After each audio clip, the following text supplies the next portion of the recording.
এই শহরের বাইতুল্লাহ শরীফকে, এই শহরের হারাম ভূমিকে এত সম্মানিত করেছেন যে এখানে যেমন সওয়াব বেশি, সমস্ত ইবাদত বন্দেগীতে লক্ষ গুণ সওয়াব, গুনাহ করলে শাস্তিও সেরকম কি বেশি।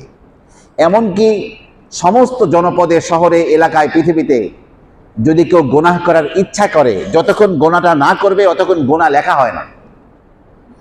কিন্তু এই হারাম ভূমিতে এসে কেউ একটা গুনাহ করবে, শুধু ইচ্ছা পোষণ করেছে, আল্লাহ পাক কঠিন শাস্তির ধমক দিয়েছেন সূরা হজের মধ্যে। আল্লাহ বলছেন, ওয়ামান ইউরিদ ফীহি বিইলহাদিন বিযুলমিন নুযিকহু মিন আযাবিন আলীম। যে ব্যক্তি এখানে এসে কোনো পাপাচার করতে চাবে, গুনাহের কাজ করতে চাবে, আমি আল্লাহ তাকে অত্যন্ত বেদনাদায়ক শাস্তি আমি তাকে আস্বাদন করাবো।